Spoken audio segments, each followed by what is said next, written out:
Estamos alegres, ¿no? Primera prédica del 2024. Nos espera un largo recorrido, hermanos, pero bueno, con la ayuda del Señor.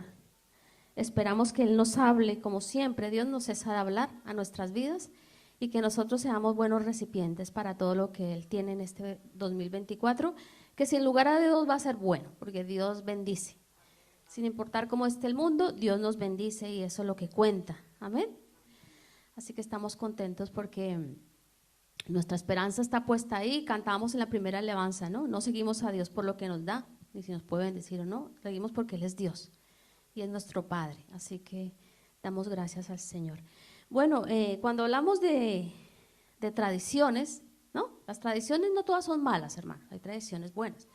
Y cuando hablamos de este tema de las tradiciones, creo que, no sé si en todas partes, estuve mirando, hay algunas partes donde se celebra con mayor énfasis, evidentemente España lo hace. Una de las tradiciones más esperadas durante todo el año es el Día de los Reyes, ¿no? No solamente los pequeños se entusiasman con la idea de recibir regalos, sino que también los adultos se regalan. Y es una tradición que en España recobra mucha fuerza. Entonces vemos que Gaspar, Melchor y Baltasar toman protagonismo. Dicho sea paso, nombres que la tradición le ha dado, porque esos nombres no están en la Biblia. Son puestos como la excusa perfecta para que los ayuntamientos organicen cabalgatas, repartan dulces y rindan honor a los famosos Reyes Magos, a los famosos 3 Reyes Magos. Y por supuesto que días previos, yo creo que todos hemos visto esa situación, días previos el comercio hace su agosto, ¿no? Porque todo el mundo está comprando. Nosotros en esos días salimos con Jorge y veíamos cómo la gente iba con listas a las tiendas, a los almacenes y oíamos conversaciones y nos reíamos porque decían, me falta no sé qué, me falta el detalle de no sé quién, ¿no? Toda la gente girando en torno de esto. Entonces pues, los comercios hacen, como se suele decir, yo no sé si es una expresión aquí que se usa, hacen su agosto con los afanados compradores que pues están entusiasmados y también muy afanados porque esa lista que han hecho de regalos pues se pueda concluir con los detalles. Es bonito regalar, cuando damos regalos es una demostración del amor práctico, ¿no? Dar a alguien que amamos y aún cuando no amamos y no conocemos, dar es mejor, la palabra misma lo dice, ¿no? Es mejor dar que recibir y es bienaventurado aquel que da. Pero no siempre se debe tampoco escoger una fecha para dar. Está bien hacerlo, el día de los cumpleaños solemos regalarnos. Es bonito cuando tú sientes en tu corazón dar un regalo sin que sea una fecha especial. Creo que recobra más interés para aquel que la recibe, ¿no? Porque es algo sorpresivo y es una muy bonita muestra de amor que podemos dar. Entonces, vemos que todo esto se ha movido, especialmente en las últimas semanas de cada año se mueven, eso no es nuevo. Y precisamente los sabios de Oriente, que realmente como los describe la palabra, dieron también a Jesús, al pequeño niño Jesús, regalos. Entonces es un acontecimiento que está escrito en la palabra. Le dieron oro, incienso y mirra. Simbolizaban algo del carácter y naturaleza del Señor Jesús, ¿no? Su divinidad, su santidad y justicia y el sufrimiento también que Él iba a experimentar cuando se entregara por todos nosotros en la cruz. Pero la tradición suele omitir el verdadero propósito y valor espiritual que tiene. Y cuando nosotros vemos todo esto, tanto como Navidad, como esta fecha que se celebró ayer, vamos a las Escrituras y leemos, vamos a encontrar cosas hermosas, que es la que realmente a nosotros nos tiene que motivar a saber. Regalar y todo eso, como les digo, está bien, pero dentro de ese evento que sucedió hay un propósito hermoso que vamos a aprender en esta mañana y de mucho valor espiritual para nuestras vidas. Y esto es de lo que yo quiero en esta mañana hablarles. Y si el Espíritu Santo permitió que ese evento estuviera en la palabra, es porque el Señor pues quiere que nosotros aprendamos alguna enseñanza con eso. Nada en la Biblia está escrito porque sí o sin sentido. Cada cosa que el Espíritu Santo permitió que se quedara grabada en ella y escrita en ella, si somos curiosos, por decirlo de alguna forma, vamos a encontrar cosas hermosas para nuestra vida. Y este es un evento que nos va a aportar a nosotros también esto. Así que Si lo miramos con la guía del Espíritu Santo, vamos a encontrar que el énfasis de esa visita a los magos no estuvo precisamente en esa entrega de los regalos materiales, aunque los hubo, la palabra los dice, ¿no? El fin de los sabios realmente estaba más en adorar al niño Jesús. Estaban esperando ese evento y eran estudiosos de las estrellas y vieron una estrella, no se sabe exactamente cómo fue la estrella, pero hubo algo especial y ellos se dieron cuenta que el cielo estaba anunciando que el Salvador del mundo, el Emmanuel, Dios con nosotros, nuestro Salvador, había nacido. Y nos podemos imaginar cómo fue, ¿no? Me imagino que estaban ahí, vieron e inmediatamente ellos entendieron el acontecimiento. Y la expresión que dicen, hemos visto su estrella en el oriente. Eso fue lo que dijeron los reyes, o los sabios, mejor, vamos a hablarlo correctamente. Hemos visto su estrella en el oriente. Y me imagino que para ellos, esas son cosas que yo pienso cuando estoy leyendo las Escrituras, fue sorpresivo y emotivo y les impulsó a ir a buscar al niño. No se quedaron solamente con la idea de que hay una estrella y que era su estrella, sino que se motivaron a salir a su encuentro. Su deseo fue encontrar al niño y eso es hermoso. Su deseo fue eso y rendir homenaje a el rey que había nacido. Fueron los sabios del oriente los primeros no judíos. Esto es muy importante, que adoraron a Jesús. No eran judíos los sabios. Y ellos se percataron de ese acontecimiento. Al pueblo de Israel se le había dicho todo lo que iba a pasar. Ellos tenían la promesa, sabían que venía un Mesías prometido. Sin embargo, los que advirtieron el evento fueron ellos.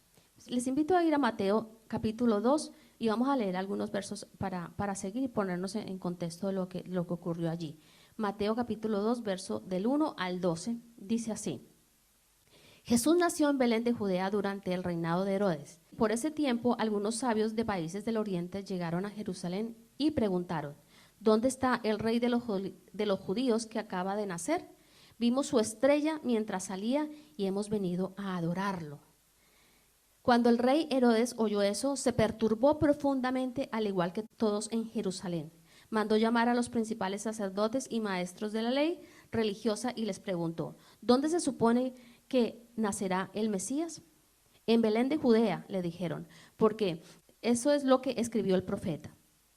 Verso 6, y tú, oh Belén, en tierra de Judá, no eres menor entre las ciudades reinantes de Judá, porque de ti saldrá un gobernante que será el pastor de mi pueblo Israel. Cuando Herodes les pregunta, ellos aquí están nombrando la profecía. El verso 7 dice, luego Herodes convocó a los sabios a una reunión privada y por medio de ellos se enteró del momento en el que había aparecido la estrella por primera vez.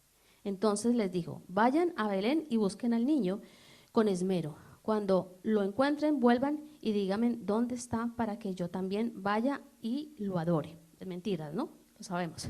Después de esta reunión, los sabios siguieron su camino y la estrella que había visto en el oriente los guió hasta Belén.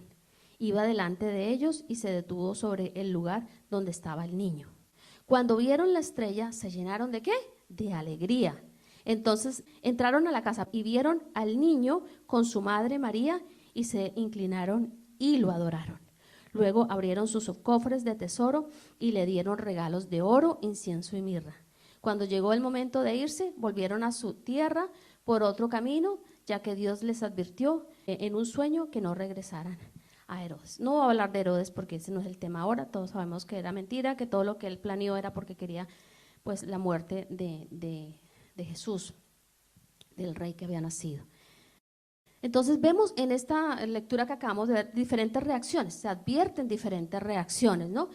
Por un lado, los sabios tenían el deseo de buscar al rey. Hubo gozo en sus corazones, presentaron reverencia y le adoraron. Esas fueron las reacciones hermosas de los sabios del oriente. Por el otro lado vemos a Herodes perturbado y también al pueblo, dice, y todo Jerusalén se perturbó con la noticia. Los judíos, es curioso, yo cuando pensaba en esto dije, es curioso porque los judíos conocían la profecía, de hecho ellos mismos se la describen a Herodes. Sin embargo dice que todos se perturbaron Y yo me preguntaba, ¿y por qué se perturbó el pueblo? Herodes, bueno, lo entiendo, pero el pueblo, ¿por qué se perturbaron? ¿Por qué ninguno dijo, ha nacido el que tanto estamos esperando? Ninguno, no lo dice la escritura que alguno dijera, vamos con los sabios, no, se quedaron perturbados, ¿no? No se ve esas reacciones. Y yo me preguntaba por qué, ¿no? ¿Por qué no, si a uno le dicen que la noticia que se ha esperado durante tanto tiempo ya se ha hecho realidad? Yo creo que el impulso de cualquier persona es ir, ¿no? Y también reconocer eso y ver lo que tanto se ha esperado. Sin embargo, el pueblo no lo hizo. Dice, vimos su estrella mientras salía y hemos venido a adorarlo. Así que sorprende ver que los judíos no quisieron ir a adorar al Señor. Y yo me pregunto, lo hubieran podido hacer claro, pero no quisieron ir a adorar al Señor. Y cuando yo estaba meditando en lo que nos deja la Escritura, vi un gran contraste entre las reacciones de los sabios de Oriente, de Herodes y del pueblo. Y pensaba yo que suele pasar eso también hoy en día, ¿no? Cuando anunciamos la buena noticia del Evangelio a otros, también unos la reciben con alegría, ¿no? A veces compartimos el Evangelio y llega la gente y hay ese entendimiento para entender lo que se les está diciendo. Otros se perturban, hasta nos mandan callar, y otros no hacen el más mínimo intento de indagar más, aún siendo creyentes, no siendo ateos, me refiero. Hay mucha gente que es creyente en Dios, no son ateos. Aún así, cuando se les presenta el Evangelio, pues no hay mayor interés. Entonces yo miraba el contraste de las reacciones de los protagonistas de este evento y lo traía a nuestro presente y decía, es más o menos lo que ocurre. Vamos a encontrar ese tipo de reacciones también cuando nosotros damos la buena noticia del Evangelio. Así que ellos sintieron un gran gozo, los sabios de Oriente, al ver al niño. ¿Por qué sintieron gozo? Cuando vemos un recién nacido todos nos alegramos, ¿no? Ver un bebé es hermoso, ir y visitar a la madre que acaba de tener ese bebé es hermoso, pero no se trataba de cualquier niño, se trataba del Salvador del mundo, del Dios encarnado, de aquel que vino a salvarnos, se trataba de eso, del Hijo de Dios. Por lo tanto, ellos tuvieron ese pleno entendimiento de a quién iban a adorar y por eso sintieron gozo de ese Salvador que acababa de nacer, no que acababa, habían transcurrido un tiempito, era un niño, y entendieron que el Salvador de la humanidad había llegado, porque Cristo murió por todos, amén, por todos murió. Entonces, ese fue el motivo, su motivación y todo lo que hubo en el corazón de ellos para ese encuentro con Jesús.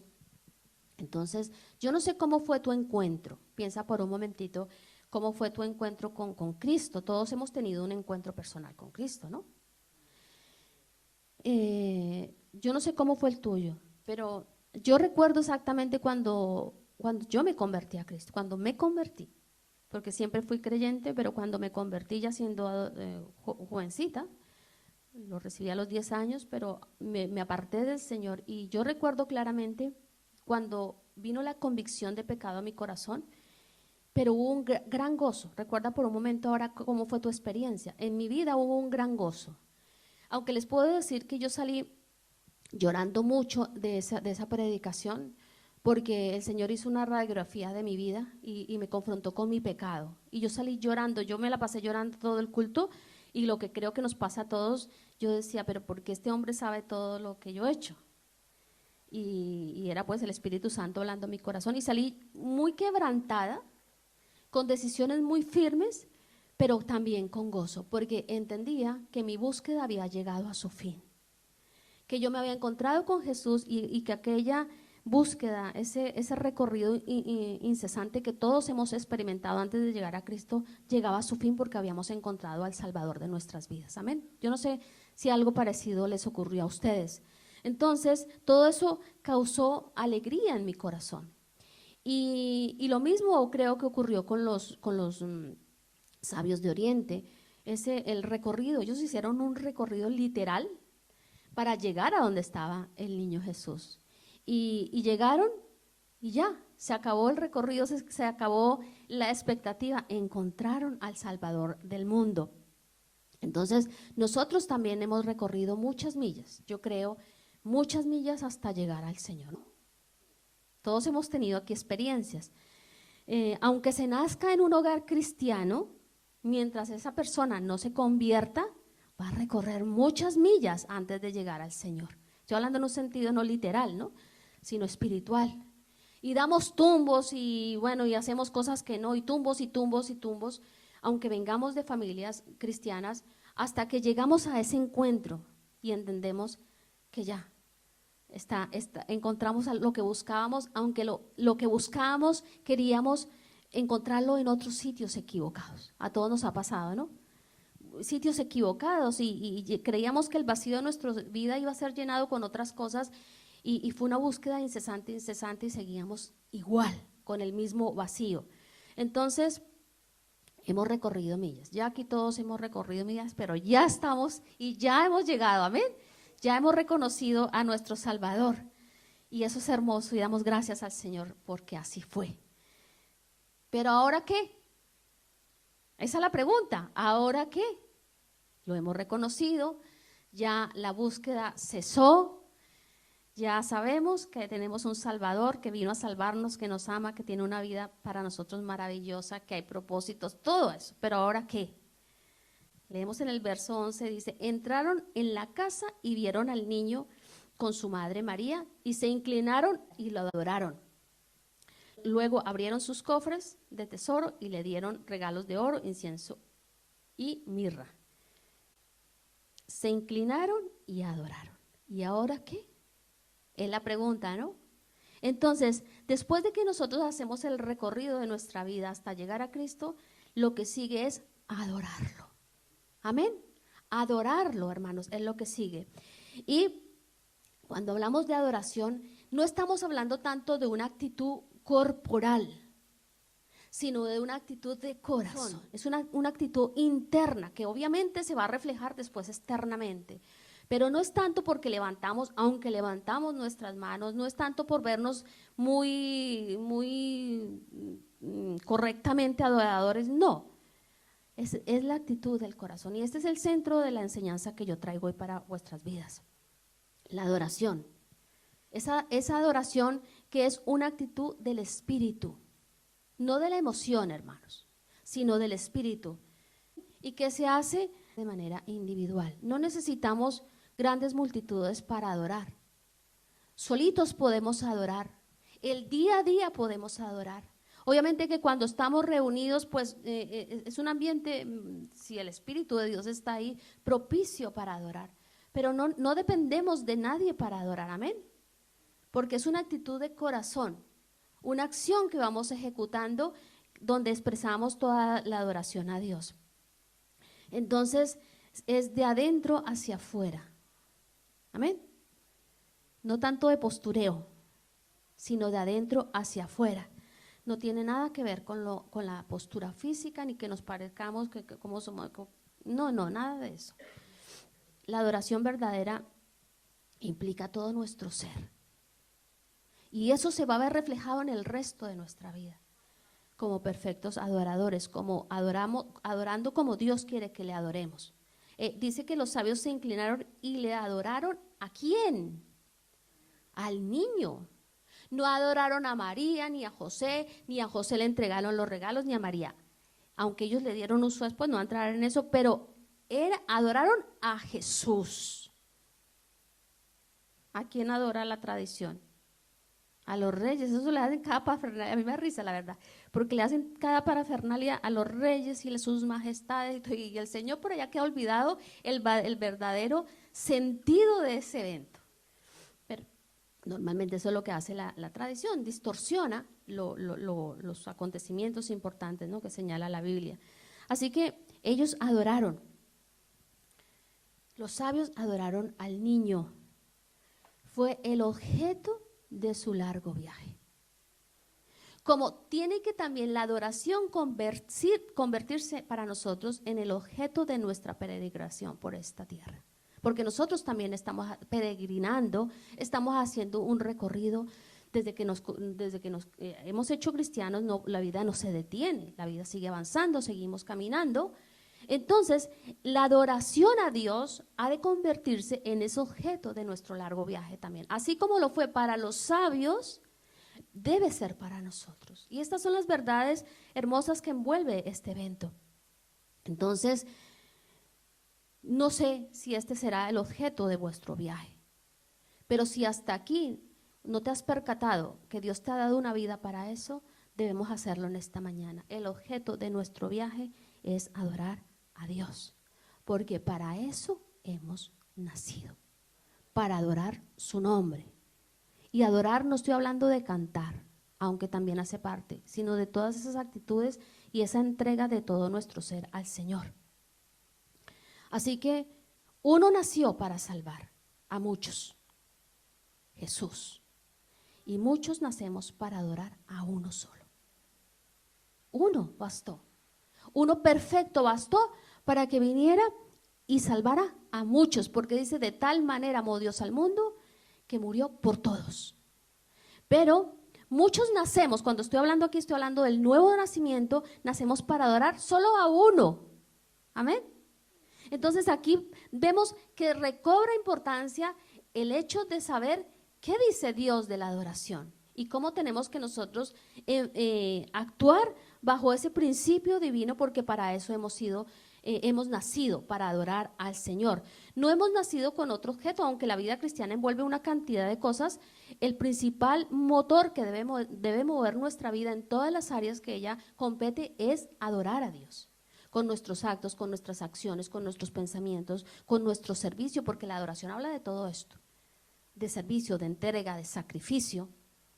Entonces, dice la palabra que el Padre busca a personas que le adoren de esta manera, rindiéndonos, reverenciando su nombre. Eso es como nuestro Padre quiere que nosotros adoremos. Así que la adoración es un mandato divino, no es opcional en la vida cristiana, es un mandato divino. Y gloria a Dios por ese mandato divino. La adoración es un mandato porque Cristo también adoró al Padre. Cristo era Dios, pero adoró al Padre. Los apóstoles adoraron a Dios. Y hay una parte que a mí siempre me gusta, y cuando le enseñé sobre Apocalipsis, los ángeles adoran al Señor. Día y noche están cantando santo, santo, santo. Entonces, en este sentido, no solamente cantando, sino entendiendo lo que significa reverenciando a Dios. Entonces, es un mandato divino por esto, y nos debemos de gozar. No tiene que ser algo pesado para nosotros, sino debe ser un deleite poderlo hacer, porque el mismo Señor, y tenemos los ejemplos que les acabo de mencionar, hicieron eso, adoraron a Dios. Dios creó los cielos, hermanos, la tierra y los mares, y todo lo que Él creó le adora también. Amén. Dice que el ejército de los cielos se postra ante Él.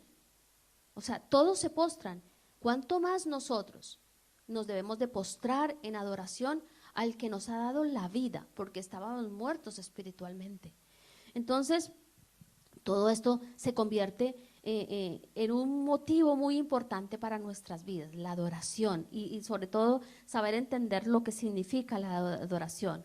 Motivos para adorar a Dios tenemos más que suficientes, hermanos. No hay ninguna razón para no adorar a Dios.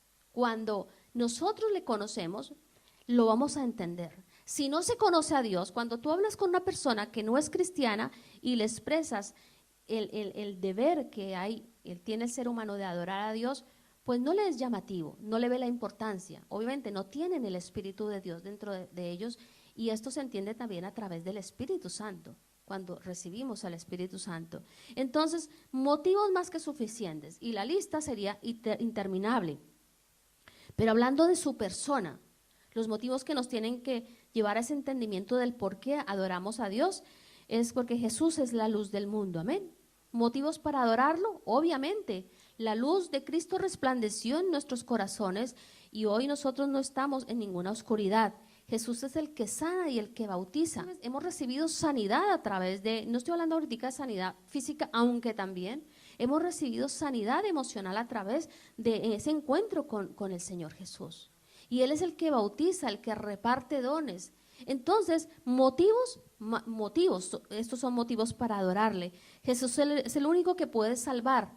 ¿Acaso no nos llenamos de regocijo sabiendo que nosotros ya encontramos al único que podía salvarnos? Entonces, cuando sabemos todo esto, nosotros tenemos que adorarle. Motivos para adorarle sabiendo que Jesús es la resurrección y la vida, que nuestra vida no termina aquí, que hemos recibido una vida en resurrección espiritual, porque vivimos en una resurrección de vida espiritual, pero que también si morimos, nuestros cuerpos van a resucitar eternamente, van a estar con el Señor Jesús. Entonces, todos estos son motivos, y vida, nos ha dado vida, mis hermanos. Antes no vivíamos, sin Cristo no vivíamos, creíamos que vivíamos, pero realmente el sentido de nuestra vida y el vivir lo encontramos solamente en Cristo, amén. A mí alguien me dijo, antes de Cristo añadíamos vida a nuestros años, en Cristo añadimos vida a nuestros años, y es así. Entonces, motivos para adorarle, y motivos porque Jesucristo es el Señor, el gobernante, el juez. Cuando nosotros conocemos todos estos aspectos y los vivimos, entonces, hermano, no puede pasar un día sin adorar a Dios. No lo puede pasar, porque vienen todas esas situaciones y nuestro espíritu, nuestro ser, se alienta para adorar al Señor. ¿Saben qué más pasa con la adoración? La adoración es un refugio en tiempos de ansiedad. Job lo perdió todo. Yo creo que aquí ninguno de nosotros ha perdido todo. Hemos perdido cosas, sí, pero no hemos perdido todo. Job perdió todo, la familia, lo material, todo lo perdió. Y la palabra dice que inmediatamente perdió todo, lo que hizo fue adorar a Dios. Entonces, cuando nosotros entendemos qué es la adoración, se convierte en un refugio en tiempos de ansiedad, en tiempos difíciles, en tiempos de tristeza, porque nos refugiamos en la adorar a Dios. No en quejarnos, no en lamentarnos, no en decir qué pobrecitos somos, sino en decir, Señor, voy a adorarte porque ahí encuentro todo lo que necesito en este momento difícil, porque tú lo llenas todo, porque tú le das propósito a mi vida. Entonces empezamos a adorar a Dios, como lo hagamos, ya sea describiendo lo que Él es como persona, alabándolo, leyendo los salmos, como Dios te ponga a hacerlo. Entonces, Él se convierte en ese refugio en tiempos de ansiedad. ¿Cuánto lo hemos experimentado? Tiempos de ansiedad y venimos, solemos es hacer lo contrario, ¿no? La carne nos pone a quejarnos, a lloriquear, a decir esto no se puede, esto está difícil. No, métete en tu cámara secreta y adora a Dios. Y si no puedes meterte porque estás trabajando y tienes un día difícil, empieza, porque es una actitud interna, recordemos, ¿no? De todo nuestro ser, empieza ahí a adorar en tu espíritu a Dios y verás cómo el panorama empieza a cambiar. La adoración debe ser una práctica continua. No adoramos solamente cuando las cosas van mal, ni cuando van bien. Adoramos cuando van mal, cuando van regular y cuando van bien. Debe ser un acto continuo. No debe depender nunca, hermanos, de nuestro estado de ánimo ni de las circunstancias que estemos viviendo. No debe depender de eso. La adoración de Dios tiene que estar, a Dios tiene que estar presente. Si nuestro estado de ánimo está menguado, adoremos. Si estamos aquí, adoremos. Si las circunstancias se presentan un poco difíciles, adoremos.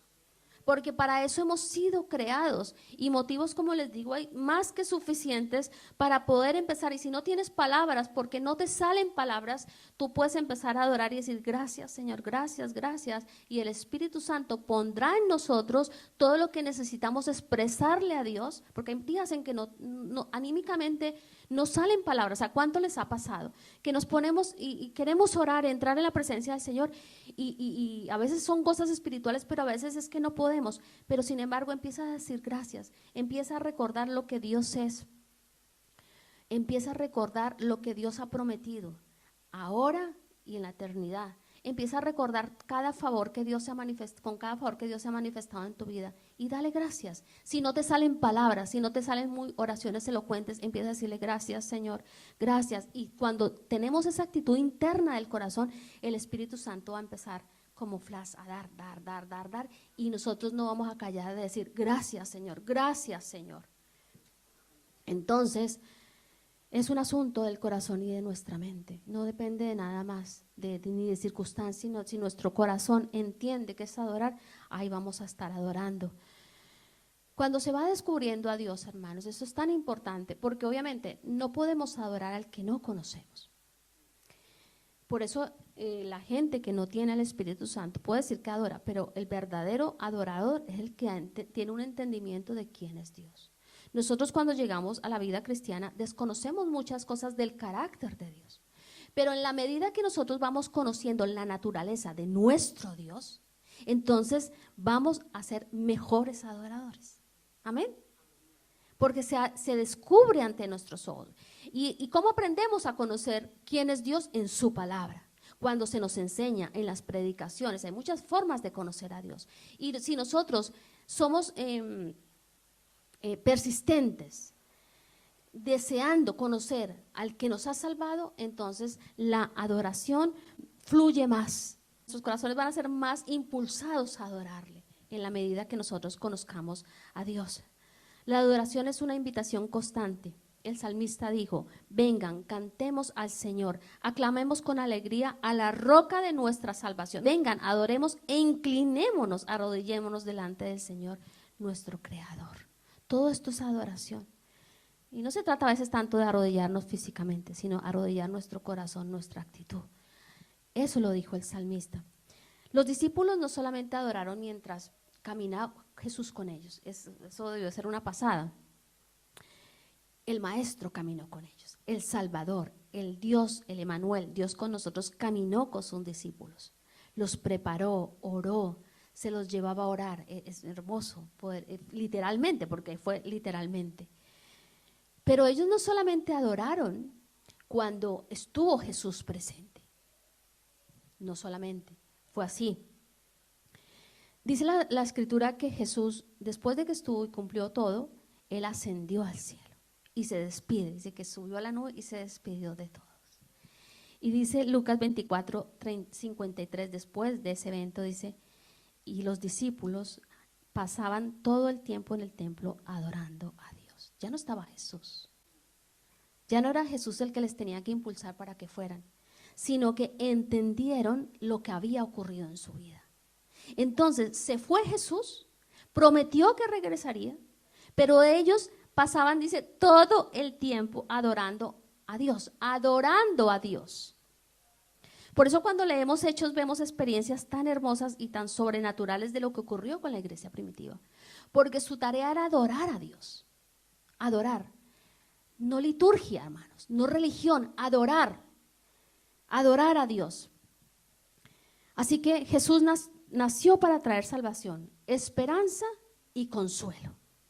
No se nos olvide que Él no solamente nos salvó, Él ha traído consuelo a nuestras vidas y trae esperanza. Es hermoso poder acostarnos. Yo anoche me acosté y pensaba en el día de hoy con esperanza, y creo que todos lo hacemos. No vemos un futuro incierto, triste, opaco. Nos acostamos y siempre hay esa esperanza, porque Él es Jesús el que la proporciona a nuestra vida, esperanza, no solamente salvación y se fue ya, sino que nos ha dejado dotados de tantas cosas hermosas que son motivos para adorar a Dios. Entonces, ustedes saben que cuando los sabios de Oriente vieron la estrella, cuando ya fue el momento y ellos vieron su estrella, como dice, que me gusta mucho esa expresión, su estrella, el panorama de Israel era caótico, deprimente. La situación de ellos como pueblo no era la mejor situación. Estaban bajo el dominio de Herodes, un hombre complicadísimo, asesino, y su ambiente, el ambiente que vivían, que experimentaban, no era bueno, era difícil. El corazón de Israel estaba enfermo. Cuando la estrella se deja ver para esos sabios, esta era la situación. Pero el pueblo tenía la esperanza en la promesa, en el Mesías prometido. Esa era su esperanza, aunque el panorama era difícil. Asimismo, hermanos, ocurre con muchos corazones. Muchos corazones están enfermos y sin consuelo. Así se encontraba el nuestro antes de llegar a Cristo. Pero nosotros tenemos mucha gente a nuestro alrededor que está así, enferma, sin consuelo. El mundo está así. El mundo, cuando hablamos del mundo, me refiero a la gente que camina sin Dios. Pero hay una buena noticia. ¿Quién la publica? ¿Quién publica la buena noticia? La iglesia que somos nosotros. La buena noticia hay que publicarla.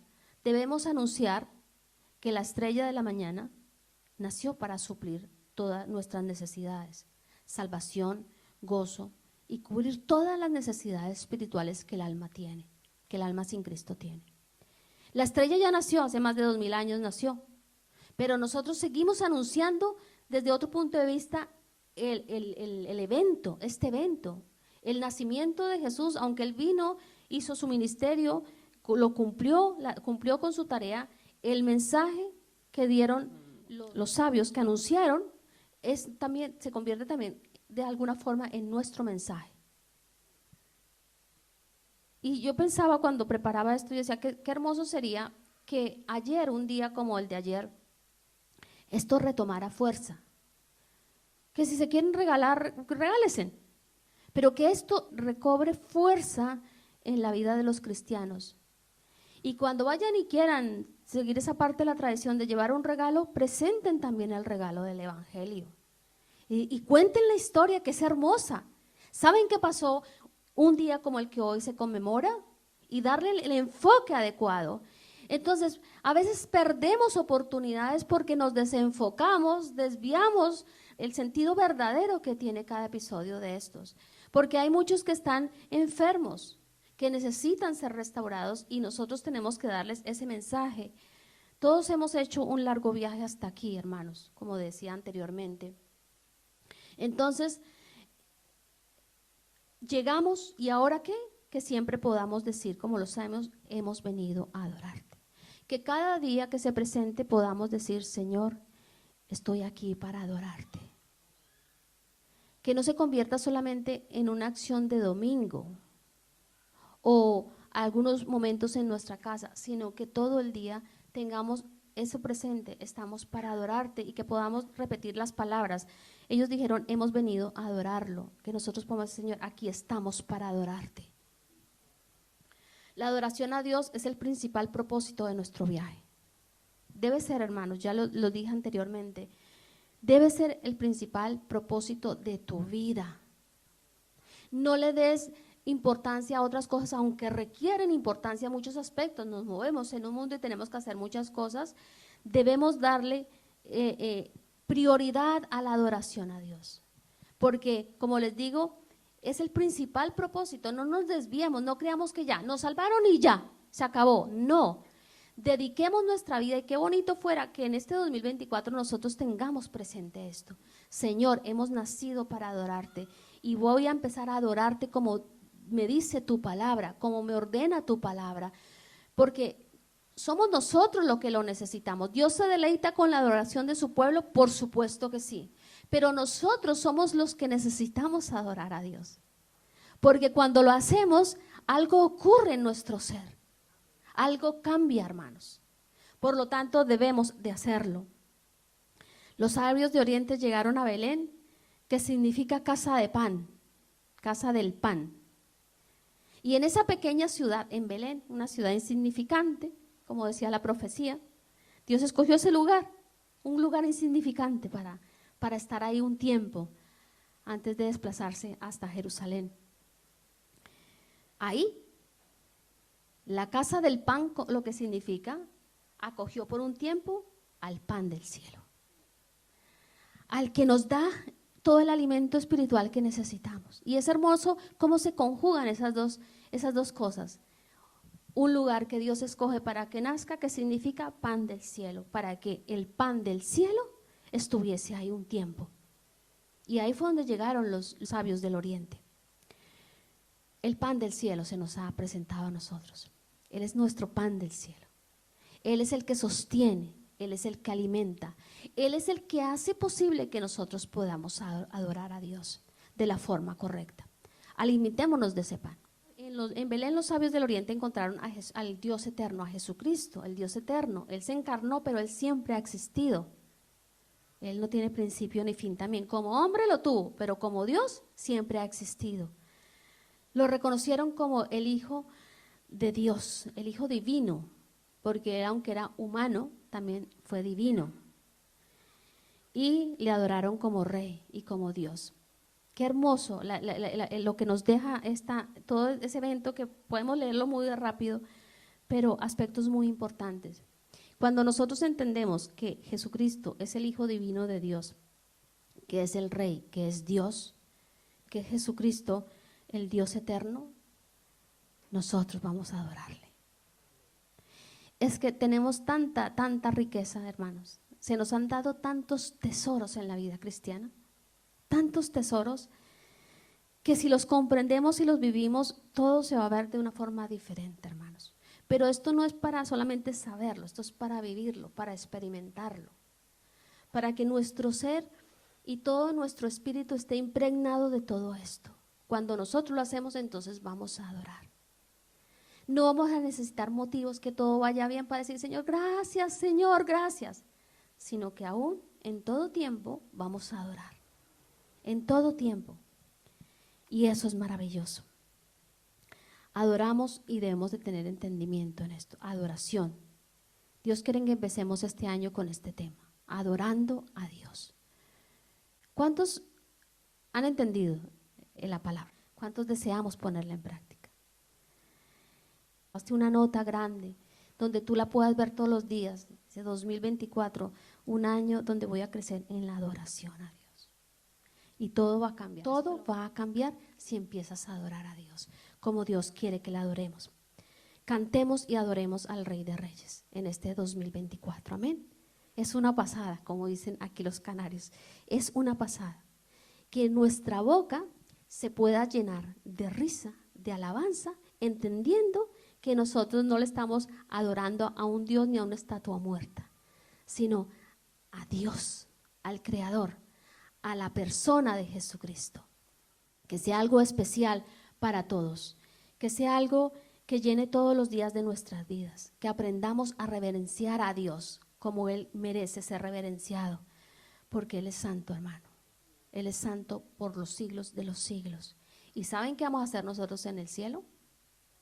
Adorarlo. A adorarlo.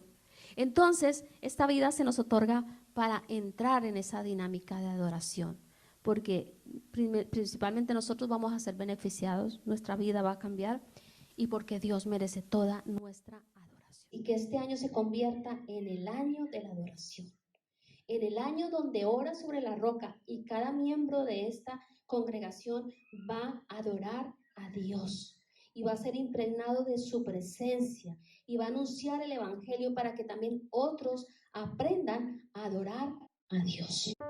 Cierren sus ojos, hermanos. Yo les voy a invitar a que mediten y mastiquen. Acabo de predicar, interiorícenlo. Estamos agradecidos, Señor, de que nuestras bocas se puedan abrir con entendimiento, sabiendo a quién estamos adorando. Al Dios creador del cielo y de la tierra, al Dios que hizo posible que nosotros hoy estuviésemos aquí, al Dios que cambió nuestro lamento en baile, al Dios que nos ha dado salvación, al Dios que promete vida eterna, el Dios que ha dado sanidad a nuestro espíritu, a nuestra alma, al Dios que hace todas las cosas imposibles, al Dios que es santo, al alfa y al omega. Porque tú eres así, Señor, nosotros te adoramos. Señor, porque tú eres grande, Señor, nosotros te adoramos. Porque tú eres misericordioso, nosotros te adoramos. Porque nos has dado gracia, nosotros te adoramos. Porque el Señor nos has prometido bendiciones y nosotros te adoramos. No por las bendiciones en sí, sino por de quién vienen las bendiciones. Tú eres Dios eterno. Tú eres Dios eterno. Tú pensaste en nosotros desde antes de la fundación del mundo. Cada uno de nosotros estábamos en tu corazón y te damos gracias por el día en el que terminó nuestro viaje. Te damos gracias porque hoy podemos adorarte. Te damos gracias porque hoy estamos en el hueco de tu mano. Te damos gracias porque hoy estamos en tu regazo. Te damos gracias porque somos la niña de tus ojos. Te damos gracias porque tú nos proteges. Te damos gracias porque tú nos levantas. Te damos gracias porque tú, Señor, eres nuestra fuerza. Y todos estos son motivos para adorarte, para que nuestra boca no cese de decirte: Señor, te adoramos. Aquí estamos para adorarte. Mañana estaremos para adorarte. Y cada uno de los días que nos des sobre esta tierra, queremos adorarte, porque tú lo mereces. Porque si la creación te adora, nosotros también te vamos a adorar. Porque nos has marcado en nuestro corazón, Señor, ese propósito de vida. Adorarte a ti, Señor.